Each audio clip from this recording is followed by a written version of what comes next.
I gave 20 years of my life to that company.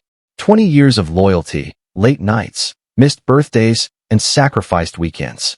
Everyone thought I was next in line for the big promotion. Even I believed it. But when the announcement came, my boss didn't call my name. Instead, he handed the position to a cocky, inexperienced kid who just happened to be his nephew. That was the day I realized loyalty meant nothing. That was the day I stopped being the company's doormat.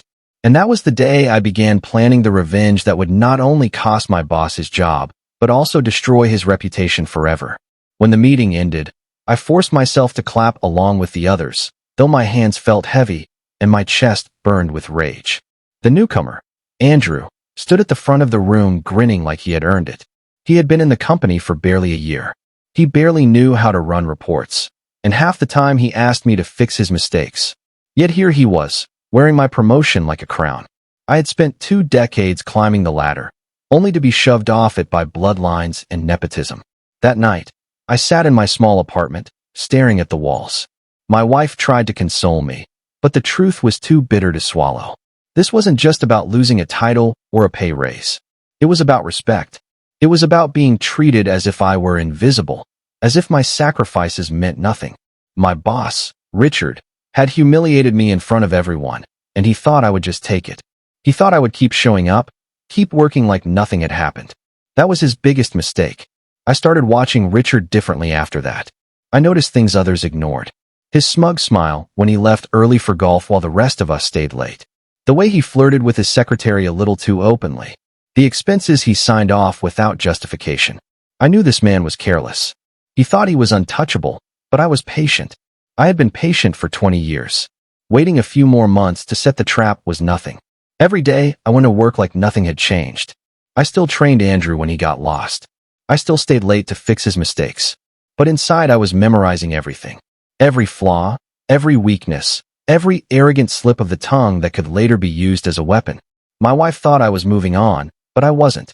I was sharpening my knives, slowly, carefully. The first piece of the puzzle fell into my hands, almost by accident. One evening, I stayed back late finishing a report. Richard had left his office unlocked. Normally he locked it, but I guessed he was rushing to meet someone. Curiosity tugged at me, and I stepped inside.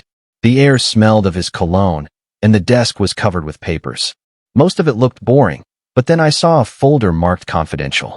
My heart raced as I opened it. Inside were invoices, receipts, and financial reports that didn't add up. Company funds were being redirected, padded with fake vendor names. Richard was stealing from the company. I slipped one page into my briefcase. Just one. Enough to prove I wasn't imagining things. That night I studied it like a sacred text. The numbers were manipulated, but not cleverly enough. He was skimming money off the top and using fake projects to cover his tracks. I smiled for the first time in weeks. Richard had just handed me the weapon I needed. Over the next month, I became his shadow. I mirrored his schedules, stayed late when he stayed late, and watched where he went when he thought no one was paying attention. I noticed the secretary, Melissa, leaving his office often with flushed cheeks. I noticed the company car parked outside a fancy hotel during hours he claimed to be in meetings. I noticed him giving contracts to companies that had ties to his friends. Piece by piece, I built a case against him. But revenge isn't just about gathering proof. It's about timing. If I moved too early, he could spin the story, paint me as a bitter old employee trying to smear his name. I had to be precise. I had to make sure that when the knife twisted, there would be no escape. One Friday evening, while everyone left for the weekend, I lingered in the office. I had memorized Melissa's computer password from watching her type. I slipped into her desk and opened her emails. What I found made me laugh out loud. Richard had been sending her company funds through fake reimbursements. He even left love notes hidden in the payment descriptions. He wasn't just corrupt. He was stupid. I printed out copies and tucked them into a folder at home. Slowly, my evidence grew. Fraud, embezzlement, harassment. He was guilty of it all. And still, he paraded Andrew around like a trophy, calling him the future of the company. Every time Andrew gave a smug speech, it only fueled my fire. But revenge, real revenge, requires patience and planning. I didn't want to just expose Richard. I wanted to watch him fall, piece by piece, until there was nothing left of the man who had humiliated me. I wanted his empire to crumble in front of him. By the time winter came, I had enough evidence to bury him 10 times over. The only question left was how to deliver the final blow. Should I go to the board? Should I leak it to the press? Or should I let the law take care of him? I considered every option, savoring each possible ending like a fine wine. But one thing was certain. Richard had no idea that the quiet, loyal man he had overlooked for 20 years was about to become his greatest nightmare. The days after that humiliating meeting were some of the hardest of my life. I would wake up every morning with a knot in my stomach, knowing I had to go back to the same office where I had been treated like I was invisible. 20 years of loyalty, sweat, and sacrifice meant nothing the moment my boss decided to play favorites. I tried to keep my head down and work as I always did, but the air around me had changed. My colleagues no longer looked at me the same way. Some gave me pitying glances, others pretended not to notice me at all. And then there were those who seemed almost happy about my downfall. Office politics had always been there, but I had never felt the sting as sharply as I did now. The newcomer, the boss's golden relative, walked around the office with an arrogance that burned like acid in my chest. He knew he had done nothing to deserve that promotion, and yet he flaunted it in every possible way. He arrived late, left early, and barked orders at people who had far more experience than him. Whenever he made a mistake, the boss covered for him. Whenever someone else made a mistake, it was magnified and punished. I realized something crucial in those days. The company I had given 2 decades of my life to was not the place I had believed it to be. It was not a meritocracy. It was not about hard work, loyalty, or results. It was about connections, bloodlines, and who could flatter the right person at the right time. That realization stung worse than anything. At first, I felt crushed. There were nights when I lay awake staring at the ceiling, wondering what my life had become. I had wasted 20 years, I told myself. I had believed in something that never existed. My anger and frustration were boiling inside me, but for a while, I did nothing. I went to work, came home, repeated the cycle. The only difference was that I no longer believed in the illusion of fairness. But anger is a powerful fuel. It does not burn quietly forever. Slowly, I began to think differently. Instead of drowning in disappointment, I started asking myself questions. Why should I let them win? Why should I walk away broken when I had given everything? Why should I allow my boss and his arrogant nephew to destroy the legacy I had built? It was in those long, sleepless nights that the seed of my plan was planted. I knew that if I wanted revenge, it could not be rash or emotional. It had to be smart, calculated, and precise. I could not just lash out. If I did that, they would bury me for good. But if I waited, if I watched closely, I could strike in a way that would not only ruin my boss's career, but also destroy the very foundation of his reputation. I began to observe carefully. Every day at work became an opportunity to gather information. I paid attention to the small details that others ignored. I noticed how the newcomer never kept proper records of his work. I noticed how he was careless with confidential files, leaving them on his desk for anyone to see. I noticed how the boss often signed off on projects without actually reviewing them, trusting his nephew blindly. The cracks were already there. All I had to do was widen them. One afternoon, I found myself alone in the office when most of the staff had already left. The nephew's desk was still cluttered with papers and folders. I was not the type to invade privacy, but this was different. This was survival.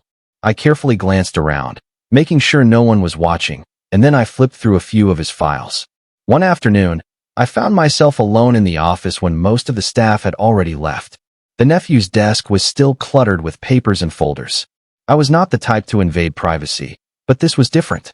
This was survival. I carefully glanced around, making sure no one was watching, and then I flipped through a few of his files. At first, I expected nothing more than typical project notes, maybe some sloppy reports that could highlight his incompetence. But as I turned the pages, my heart began to race. The numbers did not add up. Budgets were inflated, invoices approved without signatures, and payments routed to accounts that were not even connected to our vendors. It was sloppy, reckless, and screamed corruption. The nephew was not only arrogant, but also careless. He was stealing from the very company that handed him everything on a silver platter. For a moment, I froze. This was the evidence I had been searching for, but it was dangerous. If I exposed this too soon, they would turn the tables on me. I needed more. I needed undeniable proof that even the most biased board member could not ignore. So I pulled out my phone and discreetly snapped photos of the most incriminating documents. That night, I barely slept. My mind kept racing with possibilities. Should I go straight to the board? Should I leak it anonymously to the press? Or should I wait, build a case so strong that even my boss and his nephew could not wriggle out? I decided patience was my best weapon. Revenge was sweeter when it was served cold, calculated, and devastating. Over the next few weeks, I started paying close attention. I pretended to be the same overlooked employee, silent and obedient, while secretly collecting evidence. Every time the nephew bragged about his new car or expensive vacation, I quietly noted the timeline against the missing company funds. I dug into expense reports, found receipts for personal luxuries masked as business expenses, and traced payments funneled to ghost companies. Piece by piece, the puzzle came together, and it painted a picture of corruption so rotten that even my boss would have no defense. But I knew gathering evidence was not enough. I needed a stage. I needed the perfect moment to reveal the truth in a way that would leave no room for denial. That moment came sooner than I expected. The company was planning a grand gala to celebrate its 50th anniversary, a night where investors, board members, and industry leaders would all be present. It was the kind of event where reputations were made or destroyed. I looked at the invitation on my desk, my hands trembling slightly. This was it, the night that had the power to change everything. For years, I had been the silent worker, the forgotten employee, the man no one noticed. But at that gala, I would make sure everyone saw me, and more importantly, I would make sure they saw the truth about my boss and his golden nephew. The night of the gala arrived with more grandeur than I had imagined. The venue was a luxury hotel ballroom, draped with crystal chandeliers and lined with tables dressed in fine white cloth. Waiters moved gracefully between the crowd with trays of champagne, and a soft melody played from a live orchestra in the corner. It was a night designed to dazzle investors and flatter the egos of executives. I stood at the edge of the room, blending into the crowd in my old but polished suit. For 20 years, I had given my life to this company, and never once had I been the star of any evening. Tonight would be different. My heart pounded in my chest, but my mind was calm. I had spent weeks preparing, gathering evidence, and setting the stage. Tonight, the masks would fall. The nephew strutted into the room like he owned it. He wore a tailored tuxedo, a smug grin plastered across his face, and a beautiful woman hanging off his arm. He greeted investors with fake charm, dropping lines about his so-called accomplishments. My boss followed close behind, shaking hands, his pride in his nephew shining brighter than the lights above. Watching them laugh and revel in their stolen glory ignited a fire in my chest. But I reminded myself to wait. Patience had brought me this far, and it would carry me to victory. Halfway through the evening, the master of ceremonies called everyone's attention. A massive screen lit up behind the stage, and the company's history began to play in a glamorous video. Applause echoed as milestones flashed across the screen. Then my boss was invited to the stage, his nephew at his side, to give a speech. The room grew quiet as my boss praised the company's legacy, his own leadership, and of course, the future led by his nephew. I clenched my fists under the table. It was my moment. As the applause thundered again, I stood up, walked calmly toward the technical booth, and handed over a flash drive to the operator.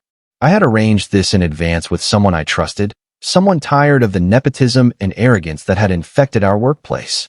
The music faded, and instead of the prepared highlight reel of the nephew's projects, a new presentation appeared on the screen. Confused murmurs rippled through the audience.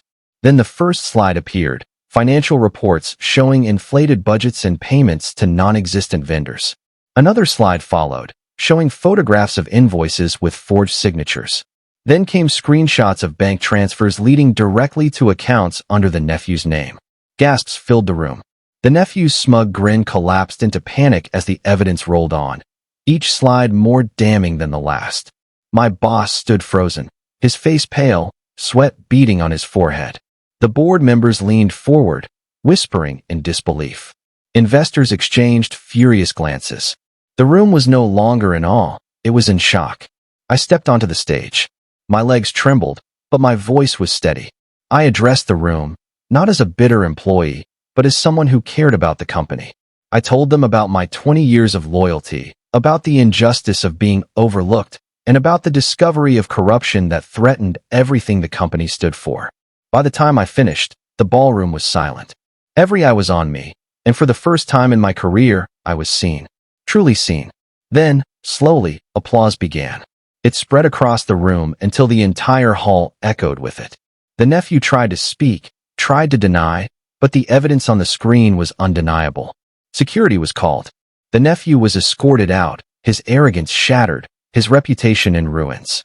My boss tried to defend him, but the board shut him down immediately. They were not just furious at the theft, but humiliated that it had been exposed so publicly.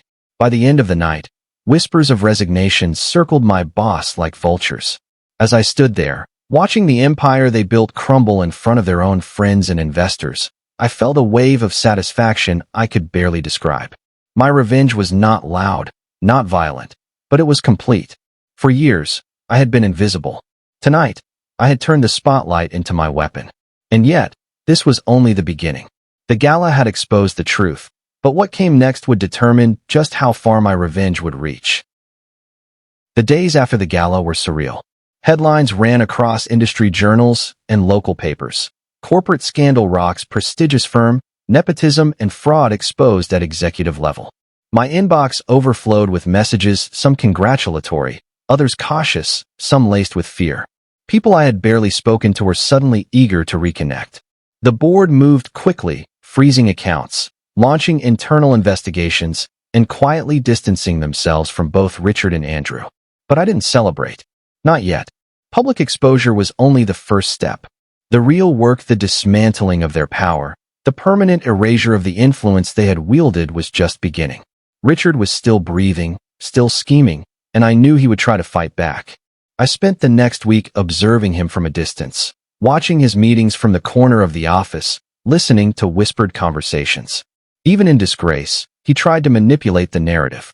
He called old allies, promised favors, and tried to intimidate anyone who might testify against him. But I had anticipated every move. Every lie, every threat, every desperate attempt to regain control was already countered with evidence I had prepared, quietly distributed to the right people. Then came the first ripple, his resignation. He didn't fight publicly. He couldn't. The board, armed with every document I had collected, cornered him efficiently. He left the office that morning with nothing but a cardboard box and a hollow expression. Watching him walk out, shoulders slumped, I felt no triumph, not yet. What remained was the deeper, more personal victory. The knowledge that I had taken a man who thought himself untouchable and reduced him to irrelevance, methodically, intelligently. Andrew, the golden boy, was next. His arrogance had made him careless. His public humiliation had already broken him. But I couldn't let him off too easily. While Richard faded from the scene, I worked quietly behind the curtain, ensuring that every investor and partner who had supported him now saw the truth. Mismanaged funds, fabricated reports, and his reckless spending were laid bare in a private briefing, leaving him isolated, powerless, and paranoid. In those weeks, I became more than an employee or a whistleblower. I became the architect of justice within a system that had failed me. I carefully balanced visibility and invisibility, seen enough to influence, unseen enough to remain untouchable. Colleagues who had ignored me for decades now asked for advice. They watched me, whispered about me, and respected me not out of fear, but because I had proven that intellect and patience could topple empires. And yet, I knew the final chapter wasn't about revenge against them anymore. It was about reclaiming my life. 20 years of loyalty, sacrifice, and invisibility had taken their toll. Now, I had the leverage, the recognition, and the proof that I was capable of brilliance on my own terms. The company, once a cage, had become a stage for my resurgence. As I sat in my office now, assigned by the board to oversee compliance and risk, I allowed myself a quiet smile. The spotlight I had wielded so carefully had illuminated more than their faults. It had illuminated my own potential, my own strength. The night of the gala had ended their reign, but it had begun mine. And as I watched the city lights glitter through the window, I realized something important. Revenge is sweet, but redemption, true, self-earned redemption, is even sweeter. The weeks that followed were quieter, but they were far from calm. The board had reorganized the company, and I had a new role that gave me oversight of operations, compliance, and strategic decisions. On paper, it was a promotion.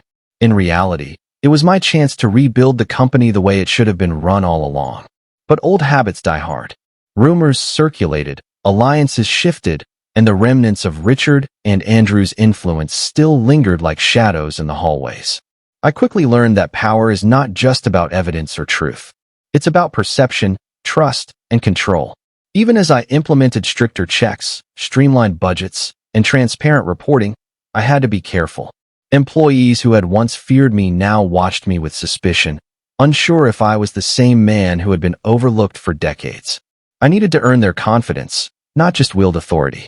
Then came the first real challenge, a coalition of investors loyal to Richard. They demanded answers, demanded audits, and questioned every decision I made. I anticipated this. I had prepared months of reports, analyses, and projections, each carefully cross-checked and bulletproof. I presented them one by one, methodically dismantling their doubts. By the end of the meeting, the room that had been tense with skepticism erupted into reluctant respect. My reputation, painstakingly built in the shadows, was now cemented in the light. But it wasn't enough to just survive. I wanted more than a safe restoration of the company. I wanted it to thrive without the corruption and favoritism that had plagued it for decades. I implemented mentorship programs, incentivized merit over connections, and introduced policies that left no room for manipulation. Slowly, the company culture began to shift. Employees who had once been silent, overlooked, or afraid now spoke up. The energy in the office changed. It was no longer just a workplace. It was a machine powered by talent, loyalty, and accountability, the very principles I had always believed in. Yet, as my influence grew, so did whispers of retaliation from those still bitter about the downfall of Richard and Andrew. Threatening emails arrived, subtle sabotage appeared in minor operations, and once trusted partners began to hedge their bets. I realized that revenge could destroy them, but rebuilding would demand vigilance, strategy, and patience. The game had changed. It was no longer about punishment, but about sustainability and vision. One evening, as I reviewed the quarterly projections, I looked out the window at the city below. The skyline was a reminder of what ambition, cunning, and perseverance could achieve. 20 years of sacrifice, humiliation, and invisibility had led me here. And though the scars remained, I no longer carried them as a burden. They were proof of what I had endured and what I had mastered. I smiled, thinking of the past, the betrayal, and the painstaking path to this moment. The empire I had rebuilt was stronger than the one I had inherited. But more importantly, I had reclaimed myself. No longer invisible, no longer overlooked, no longer bound by the whims of those who once controlled me. And as the city lights glimmered like distant stars, I knew one undeniable truth. The final chapter was not about revenge. It was about legacy, and mine had just begun. Just as I began to feel the first true sense of peace, the storm arrived. It came not from within, but from a rival corporation, one that had watched our downfall with interest and smelled opportunity in our temporary chaos. They moved quietly at first, a few aggressive acquisitions, subtle poaching of key employees, and whispers of legal disputes. On paper, it seemed manageable, but I knew better. These were not random attacks. They were calculated strikes, designed to destabilize the company while testing my leadership. I called an emergency meeting with my senior team. Faces grim, they looked to me for guidance. They think we're vulnerable, I told them. They've seen our chaos and think it's a weakness. But we're not just surviving, we're stronger. We've rebuilt from the ground up. Every misstep they make, we turn to our advantage. Every threat is an opportunity. The next few weeks became a battle of strategy, intelligence, and foresight. I monitored every move the rival company made, tracing patterns, predicting their next steps. Meanwhile, I strengthened alliances with our investors, ensured employee loyalty through transparency and incentives, and implemented safeguards against sabotage. Every decision I made was deliberate, precise, designed to fortify the company and anticipate attacks before they could land. Then, the most dangerous challenge appeared, an insider. Someone from within someone I had trusted, tried to leak sensitive information to the rival corporation. It was subtle, almost undetectable, but I noticed anomalies in the reports, small discrepancies that didn't align with our records. I traced the trail carefully, silently, until I discovered the traitor. Confronting them was a moment of clarity. Calm, controlled, I revealed that I had known all along. You underestimated patience, I said, voice steady. You underestimated loyalty, the loyalty to the company, and to the principles we've rebuilt. This ends now. The insider, cornered and shamed, had no choice but to confess. Their plot dissolved before it had even begun, leaving the company unscathed and their betrayal exposed. In the weeks that followed, the rival company escalated openly. Threats turned into lawsuits, attempts to manipulate public perception, and aggressive financial maneuvers. But every move they made, I had already anticipated. I countered with evidence, negotiations, and strategic partnerships. By the end of the quarter, the rival company had lost credibility, investors had doubled down on our side, and our market position had grown stronger than ever. I realized something crucial during this ordeal. Revenge had its satisfaction, but resilience and vision were far more powerful. I had just survived betrayal and corruption. I had transformed it into a system that would endure. The company was no longer a reflection of arrogance or nepotism. It was a testament to discipline, intelligence, and foresight. Late one night, in my office overlooking the city, I allowed myself a quiet smile. The battles weren't over, but I had learned how to fight without losing myself. Richard and Andrew were gone, the rival company humbled, and even the internal threats neutralized. The empire I had once inherited, fought to save, and rebuilt stronger now stood as a monument not to power, but to patience, strategy, and unwavering resolve. For the first time in decades, I felt a profound truth. I was no longer defined by those who had wronged me. I was defined by what I had built, defended, and transformed, and the story of my rise, my revenge, and my redemption was far from over. Months had passed since the corporate battlefield had quieted. The dust from Richard and Andrew's downfall had settled, and the rival company had retreated, its threats neutralized. The company now stood stronger, leaner, and more transparent than ever, a reflection of the values I had always believed in: merit, loyalty, and accountability. Sitting in my office, overlooking the city skyline, I finally allowed myself to take a deep breath. The office, once a place of stress and betrayal, now felt like a home for ambition, innovation, and collaboration. Employees who had once whispered about my past invisibility now approached me with ideas, confident in their own voices, their talents no longer overshadowed by favoritism. I had created an environment where true potential could thrive, and that satisfaction was deeper than any revenge could offer. The board, recognizing my efforts and foresight, officially appointed me as Chief Operating Officer, with full authority to implement policies and guide the company's future.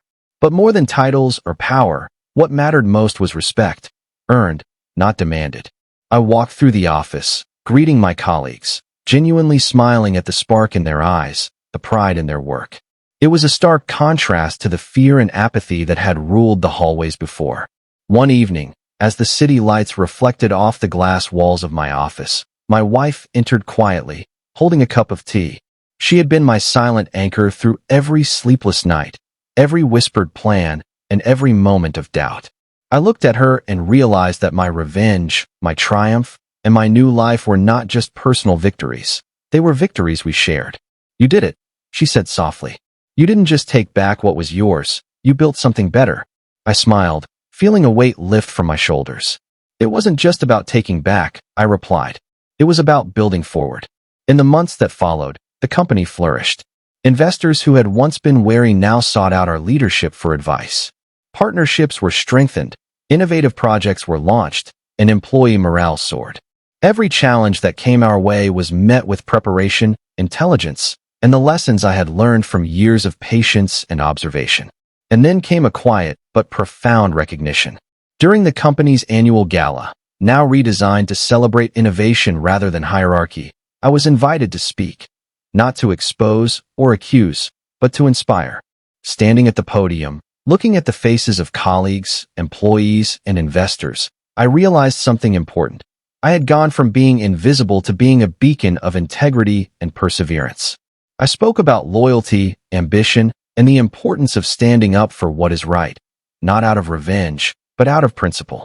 The applause that followed was genuine, heartfelt, and unlike anything I had experienced before. I wasn't just seen, I was respected, and my work had created a legacy that would outlast me. That night, as the gala ended, I stepped onto the balcony, feeling the cool breeze on my face. Below, the city shimmered like a sea of possibilities. I thought back to the 20 years I had given to the company, the betrayals I had endured, and the careful patience that had brought me here. And for the first time, I felt a complete sense of peace. The empire I had once served blindly was now mine to guide, not with arrogance, but with vision. The shadows of the past no longer haunted me. I had transformed my anger into purpose, my pain into progress, and my revenge into redemption. Turning back inside, I saw my team laughing, sharing ideas, and celebrating not just success, but trust and collaboration. My wife joined me on the balcony, her hand slipping into mine. "We're really here," she whispered. "Yes," I said, looking out at the city and feeling the full weight of triumph. "We're finally here. And this is only the beginning." For the first time in decades, I felt a profound truth. I was no longer defined by those who had wronged me. I was defined by what I had built, defended, and transformed, and the story of my rise, my revenge, and my redemption was far from over. Months had passed since the corporate battlefield had quieted. The dust from Richard and Andrew's downfall had settled, and the rival company had retreated, its threats neutralized. The company now stood stronger, leaner, and more transparent than ever, a reflection of the values I had always believed in: merit, loyalty, and accountability. Sitting in my office, overlooking the city skyline, I finally allowed myself to take a deep breath. The office, once a place of stress and betrayal, now felt like a home for ambition, innovation, and collaboration. Employees who had once whispered about my past invisibility now approached me with ideas, confident in their own voices, their talents no longer overshadowed by favoritism. I had created an environment where true potential could thrive, and that satisfaction was deeper than any revenge could offer. The board, recognizing my efforts and foresight, officially appointed me as Chief Operating Officer, with full authority to implement policies and guide the company's future. But more than titles or power, what mattered most was respect earned, not demanded. I walked through the office, greeting my colleagues, genuinely smiling at the spark in their eyes, the pride in their work. It was a stark contrast to the fear and apathy that had ruled the hallways before. One evening, as the city lights reflected off the glass walls of my office, my wife entered quietly, holding a cup of tea. She had been my silent anchor through every sleepless night, every whispered plan, and every moment of doubt. I looked at her and realized that my revenge, my triumph, and my new life were not just personal victories. They were victories we shared. "You did it," she said softly. "You didn't just take back what was yours, you built something better." I smiled, feeling a weight lift from my shoulders. "It wasn't just about taking back," I replied. "It was about building forward." In the months that followed, the company flourished. Investors who had once been wary now sought out our leadership for advice. Partnerships were strengthened, innovative projects were launched, and employee morale soared. Every challenge that came our way was met with preparation, intelligence, and the lessons I had learned from years of patience and observation. And then came a quiet but profound recognition. During the company's annual gala, now redesigned to celebrate innovation rather than hierarchy, I was invited to speak, not to expose or accuse, but to inspire. Standing at the podium, looking at the faces of colleagues, employees, and investors, I realized something important. I had gone from being invisible to being a beacon of integrity and perseverance. I spoke about loyalty, ambition, and the importance of standing up for what is right, not out of revenge, but out of principle. The applause that followed was genuine, heartfelt, and unlike anything I had experienced before. I wasn't just seen, I was respected, and my work had created a legacy that would outlast me. That night, as the gala ended, I stepped onto the balcony, feeling the cool breeze on my face. Below, the city shimmered like a sea of possibilities. I thought back to the 20 years I had given to the company, the betrayals I had endured, and the careful patience that had brought me here. And for the first time, I felt a complete sense of peace. The empire I had once served blindly was now mine to guide, not with arrogance, but with vision. The shadows of the past no longer haunted me. I had transformed my anger into purpose, my pain into progress, and my revenge into redemption. Turning back inside, I saw my team laughing, sharing ideas, and celebrating not just success, but trust and collaboration.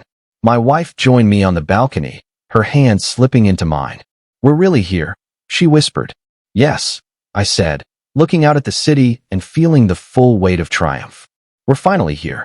And this is only the beginning." For the first time in decades, I felt truly fulfilled. Not because I had taken down the corrupt or exacted revenge, but because I had built something lasting, meaningful, and good. The past was behind me, the present was ours, and the future was wide open.